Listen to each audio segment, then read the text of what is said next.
Bismillahirrahmanirrahim. Assalamualaikum warahmatullahi wabarakatuh.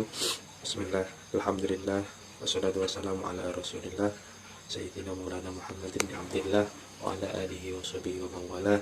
La hawla wa la quwata illa billahil aliyyil azim. Kepada yang kami hormati dan kami ta'zimi, dosen pengampu Bapak Fikri Farihin MPDI, dosen pengampu mata kuliah Administrasi dan Supervisi Pendidikan, dan tak lupa pula kepada teman-teman seperjuangan yang kami banggakan, kelas PAI 5B IAI Al-Qadiri. Puji syukur kita haturkan kepada hadirat Allah Subhanahu wa taala, di mana kita bisa berjumpa lagi dalam mata kuliah administrasi dan supervisi, di mana pada kesempatan kali ini kelompok kami, yaitu kelompok 7, akan mempresentasikan makalah yang berjudul motivasi. Sebelumnya kami perkenalkan dulu anggota dari kelompok kami, terdiri dari tiga orang. Yang pertama yaitu saya sendiri, atas nama Muhammad Izul Mutakin selaku presentator pertama, dan yang kedua saudara Abdurrahman Wahid selaku presentator kedua, dan juga saudara Sofyan Abdul Karim selaku presentator ketiga. Baik, sebelum kita mulai acara presentasi pada kesempatan kali ini, terlebih dahulu marilah kita buka bacaan dengan bacaan basmalah dan juga suratul Fatihah, dengan harapan semoga apa yang kita bahas dan kita pelajari nantinya dijadikan ilmu yang barokah dan manfaat di dunia wal akhirah. Amin. Al-Fatihah. Bismillahirrahmanirrahim. Alhamdulillahirabbil alamin arrahmanirrahim maliki yaumiddin. Iyyaka na'budu wa iyyaka nasta'in ihdinas siratal mustaqim siratal ladzina an'amta 'alaihim ghairil maghdubi 'alaihim waladdallin. Baik, terima kasih. Selanjutnya langsung saja pemaparan materi, nanti secara berurutan langsung. Saya selaku presentator pertama, dan juga nanti langsung diteruskan dan dilanjutkan presentator kedua dan presentator ketiga. Baik, yang pertama di sini saya akan menyampaikan tentang definisi ataupun pengertian dari motivasi. Menurut definisinya atau pengertiannya, motivasi ini berasal dari bahasa Latin yaitu mover, yang berarti bergerak, dan yang dimaksud yaitu bergerak untuk maju. Motivasi dalam konteks organisasi ini dijelaskan oleh Hasbun sebagai suatu keahlian dalam mengarahkan pegawai dan organisasi agar mau bekerja sehingga berhasil, sehingga tercapai keinginan para pegawai sekaligus tercapainya tujuan organisasi. Dalam definisi lain, yaitu dari Slagian, mengartikan bahwasanya motivasi adalah sebagai keseluruhan proses pemberian motif bekerja kepada para bawahan sedemikian rupa sehingga mereka mau bekerja dengan ikhlas demi tercapainya tujuan organisasi dengan efisien dan ergonomis. Pengertian motivasi menurut Sardiman menyatakan bahwa motivasi dapat dikatakan sebagai serangkaian usaha untuk menyediakan kondisi-kondisi tertentu sehingga seseorang mau dan ingin melakukan sesuatu. Motif bekerja dapat bermacam-macam, namun dalam posisi ini motif bekerja berupa pemberian semangat agar para karyawan melakukan pekerjaan dengan baik, seperti yang dikatakan oleh Niti Semito yang mendefinisikan motivasi sebagai usaha atau kegiatan dari manajer untuk dapat meningkatkan semangat dan gairah kerja para bawahannya. Hal ini juga selaras dengan apa yang dikemukakan oleh Berliner. Motivasi adalah the term used to describe what energizes a person and what decrease his activities. Banyak dari para pakar dan juga para ahli yang mendefinisikan motivasi sendiri. Baik, untuk selanjutnya pengertian dari motif. Nah, ini ada motivasi dan juga ada motif. Nah, di antara pengertian dari motif yang pertama yaitu suatu pernyataan yang kompleks dalam suatu organisme yang mengarahkan pada tingkah laku ke suatu tujuan atau perangsang. Kemudian yang kedua, motif adalah suatu daya yang terdapat dalam diri seseorang yang mendorongnya untuk melakukan sesuatu, atau keadaan seseorang atau organisme yang menyebabkan kesiapan untuk memulai serangkaian tingkah laku atau perbuatan. Kemudian motif juga bisa diartikan sebagai daya upaya yang mendorong seseorang untuk melakukan sesuatu. Motif dapat dikatakan sebagai daya penggerak dari dalam diri subjek untuk melakukan aktivitas tertentu demi mencapai suatu tujuan. Walmik mengatakan bahwa motif merupakan suatu rangsangan dari dalam, gerak hati, dan sebagainya yang menyebabkan seseorang melakukan suatu aktivitas atau tindakan tertentu. Selanjutnya, terdapat indikator untuk mengetahui motivasi seseorang dalam suatu kegiatan. Nah, ini menurut Makmun ini ada 8. Yang pertama yaitu durasi kegiatan, yakni berapa lama kemampuan penggunaan waktu untuk melakukan kegiatan. Frekuensi kegiatan, yakni berapa sering kegiatan dilakukan dalam periode. Yang ketiga yaitu persistensinya, yaitu ketetapan dan keletakan pada tujuan kegiatan. Yang keempat adalah ketabahan, keuletan, dan kesulitan untuk mencapai tujuan. Selanjutnya pengabdian dan pengorbanan untuk mencapai tujuan. Tingkat apresiasi dan tingkat kualifikasi prestasi atau produk yang dicapai dari kegiatannya. Dan yang terakhir yakni arah sikapnya terhadap sasaran kegiatan tersebut. Kemudian poin selanjutnya yaitu tentang tujuan motivasi. Motivasi ini diberikan sebagai upaya memelihara semangat kerja agar ingin untuk melakukan pekerjaan dapat dilaksanakan dengan optimal. Motivasi ditujukan sebagai upaya mendorong dan merangsang pegawai untuk melakukan kegiatan atau tugasnya dengan rasa kesadaran. Di sini Hasibuan merinci tujuan pelaksanaan motivasi ini ada 10. Yang pertama yaitu merubah perilaku pegawai sesuai dengan keinginan pemimpin. Yang kedua, meningkatkan kegairan pegawai. Ini kalau di dalam bekerja. Namun di dalam pendidikan ya berarti antara guru dan juga siswa. Agar bagaimana siswa ini mau belajar dengan giat, dengan semangat. Kemudian yang ketiga yaitu meningkatkan kedisiplinan baik dari pegawai ataupun dari siswa di dalam pendidikan itu tadi. Yang keempat meningkatkan kesejahteraan. Yang kelima yakni meningkatkan prestasi kerja. Kemudian meningkatkan moral kerja.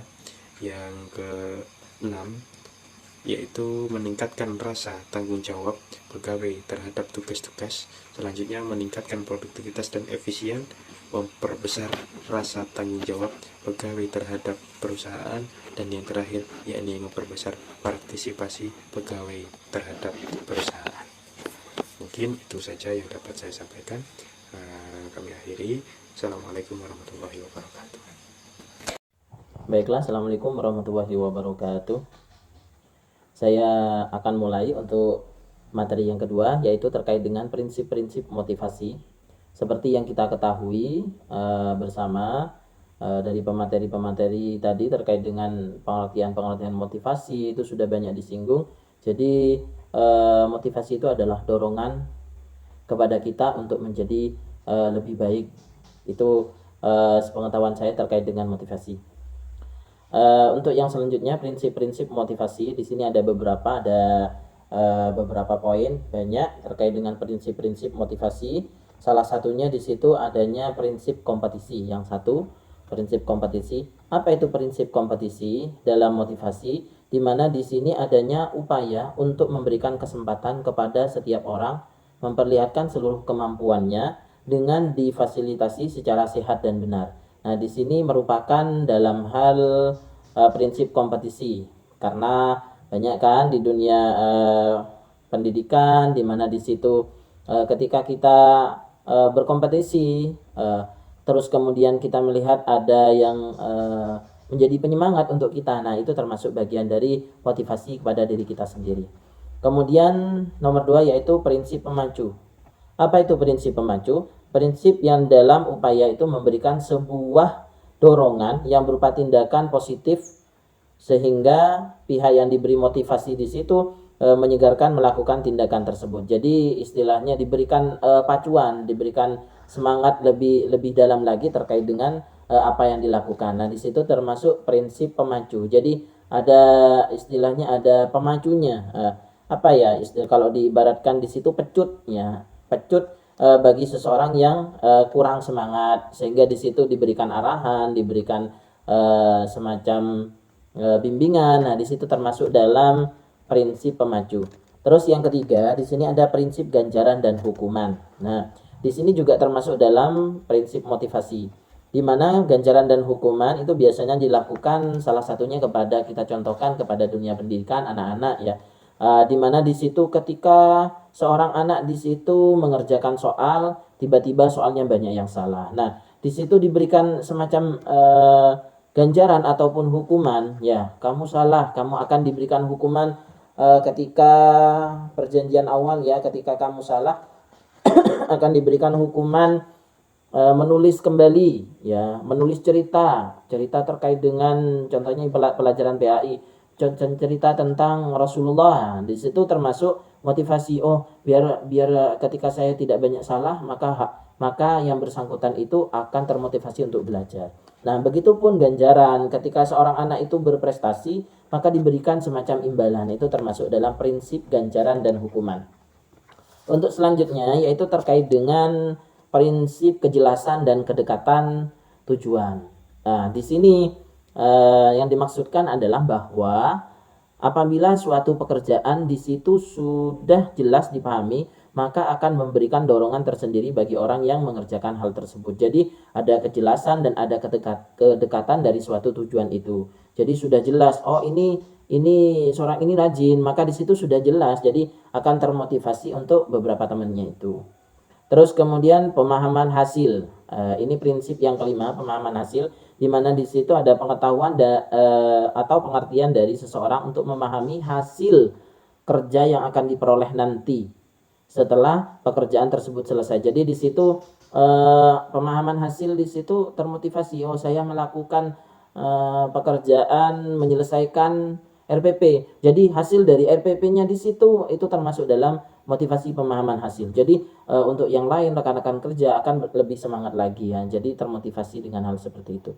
Kemudian untuk selanjutnya pengembangan minat, ada prinsip pengembangan minat, di mana di sini kalau dalam istilah sekolah ya, di mana di situ adanya penempatan kepada siswa, kamu minat dalam bidang keterampilan, kamu minat dalam bidang membaca, kamu minat dalam bidang menulis. Nah, di situ diberikan arahan-arahan kepada siswa yang bersangkutan. Itu termasuk dalam motivasi dalam pengembangan minat.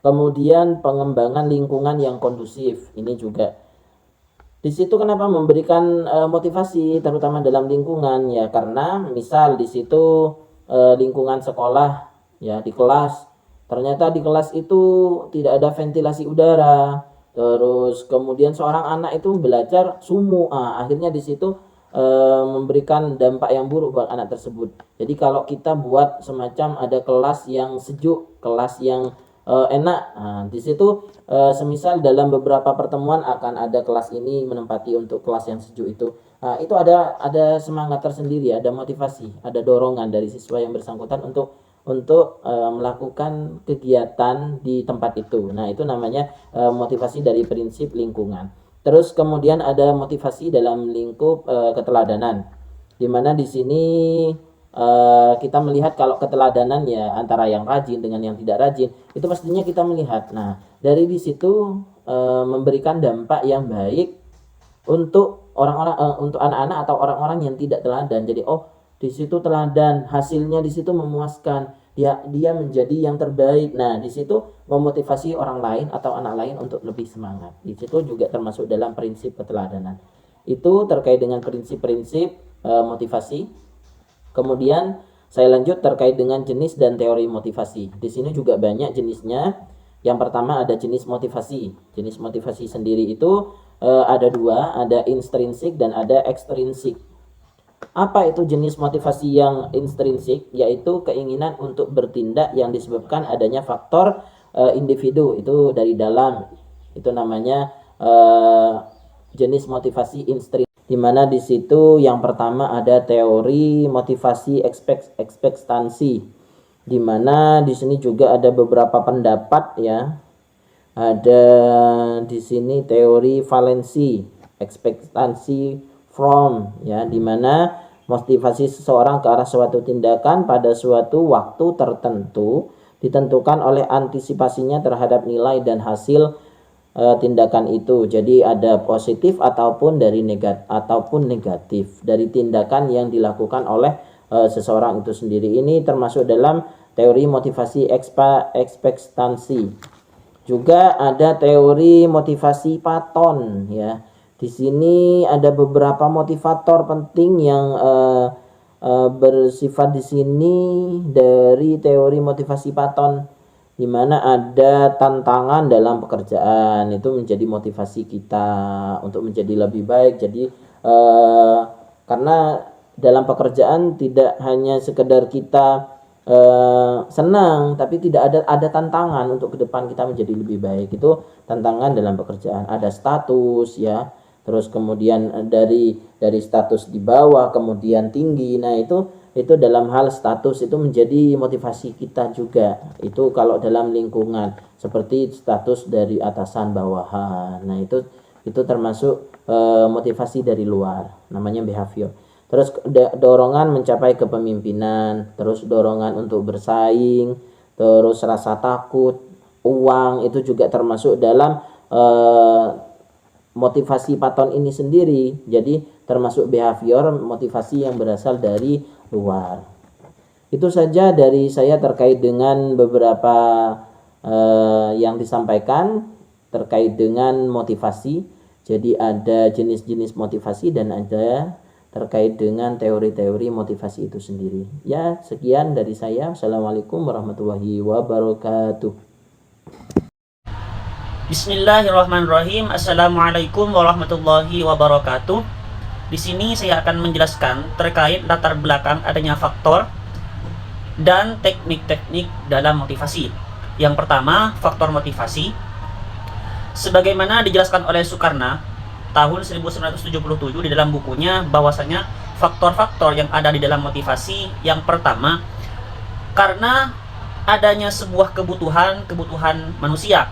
Jadi antar interaksi ataupun hubungan-hubungan sesama manusia adalah sebuah hal yang menyebabkan adanya motivasi.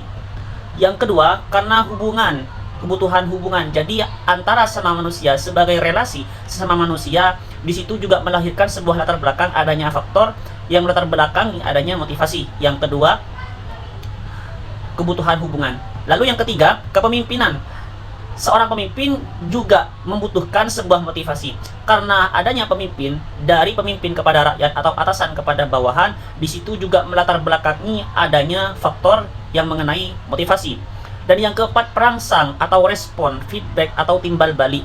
Jadi hal ini juga membutuhkan sebuah timbal balik, sehingga dari hal tersebut juga menjadi latar belakang adanya motivasi. Yang kelima, supervisi atau supervision.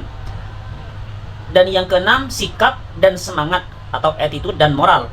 Jadi hal tersebut juga menjadi salah satu faktor atau latar belakang adanya motivasi. Dan yang ketujuh, karena disiplin. Sedangkan menurut Hamzah, bahwasanya hal yang melatar belakangi motivasi adalah dorongan internal dan eksternal dalam diri seorang untuk mengadakan perubahan tingkah laku yang mempunyai indikator sebagai berikut.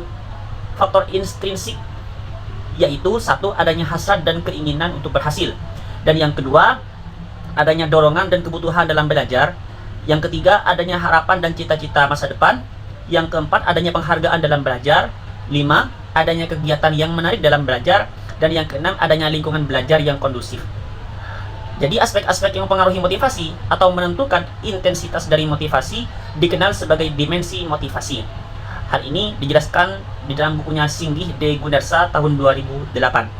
Jadi dapat disimpulkan bahwa faktor-faktor yang mempengaruhi motivasi dibagi menjadi dua, yaitu faktor yang mempengaruhi motivasi intrinsik dan faktor-faktor yang mempengaruhi motivasi ekstrinsik.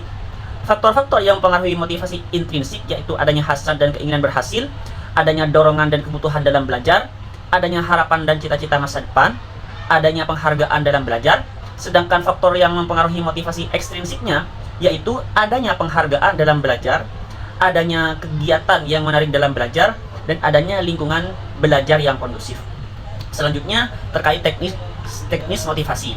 Motivasi jelas diperlukan untuk memelihara semangat dan bahkan meningkatkan semangat kerja baik dari pegawai ataupun peserta didik, sehingga dalam sebuah organisasi dapat mencapai tujuan secara produktif.